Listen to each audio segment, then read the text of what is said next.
for joining us for this week's ABI's weekly business report. And each week we're providing you with the latest business and industry news as well as association news. And this week we're joined by Brad and JD from ABI's public policy team.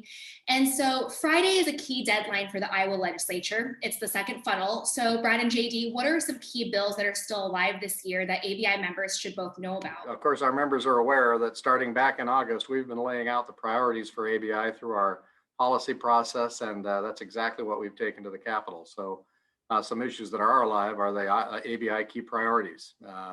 And first amongst those is unemployment insurance tax reform.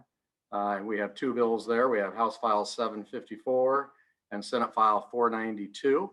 And those bills are both have successfully made it past this second funnel because they've been out of their respective original committees in both chambers. And we're working very hard to make sure that they are considered by the full House and Senate floor and get them towards completion. I think a couple of the key parts of that bill include the 1 week waiting period, reinstating that, which had previously been part of Iowa law, and then taking a look at dependents, kind of narrowing the scope there and making sure that there's a little bit more integrity in the system. So those are a couple of the key parts that we're looking to advance as a part of this omnibus bill. And we've been receiving some good feedback from the people we've been working with. So we're excited that it's funnel proof and going to continue to work on it throughout the rest of session. And just for members, many know this, but when you do approach a funnel like we're coming up on this coming Friday, that really kind of pushes aside bills that are already made it through the queue, and they work on bringing those bills through that they still wish to work on. So we've kind of been waiting for them to get past the second funnel so that we can get more attention to these bills that are ready for consideration. And another bill, key bill that came through our policy process are changes to Iowa's drug testing law. We have that in House File 748 and Senate File 361. And that also is funnel proof in both chambers. And in fact, the Senate file has passed the full Senate and is waiting in the House for consideration there. A couple of the key components here are really flipping the burden of proof. Right now, if there's an action that's brought against the employer, they have to prove that they're innocent.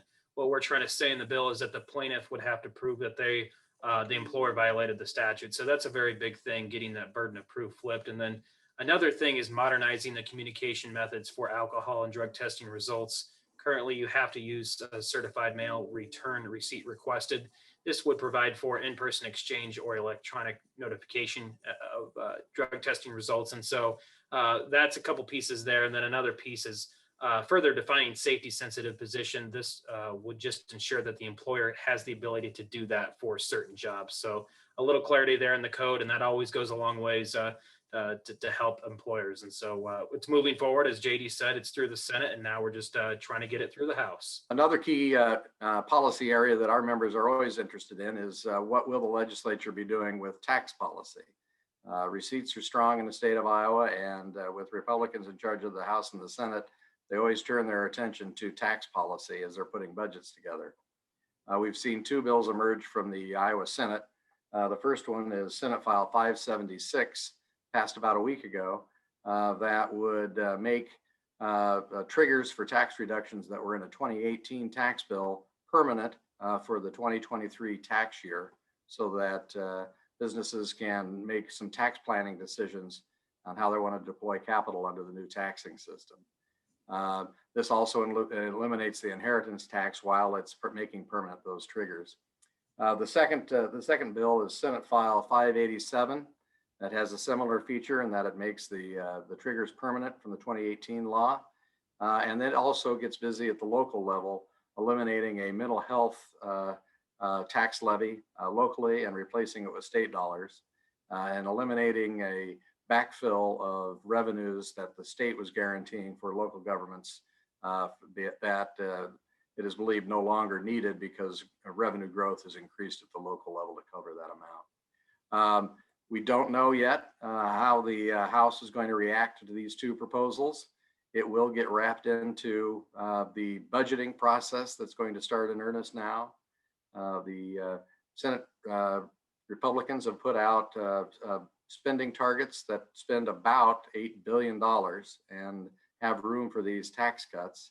But we're going to see as they get busy between chambers, just how much of the tax work and how much of the budgeting at that $8 billion amount is sustainable. So lots to see to come here in the last 4 or 5 weeks of the session planned. And I'll just add one piece to what JD was talking about with the Senate Republican budget targets. It's a $195 million increase over FY21, which is what we're currently in. And so looking to add more money to public safety, to mental health, other key areas that are priorities for Republicans and both parties, as a matter of fact. And so there's going to be an increase, and it's just a matter of what they can agree to. And again, those tax bills that JD referenced will play a big part in what the final budget numbers look like as we look to conclude the 2021 legislative session. Yeah, and one other ABI priority that is not included, that is a money bill that is not included in the budget targets because they'll be using one-time money, is the broadband deployment that is so important to Iowa as kind of a lagging state in deployment of high-speed broadband. And as it sits today, we're looking at a program that's probably $300 million over 3 years in one-time money to deploy very high-speed internet in most parts of Iowa.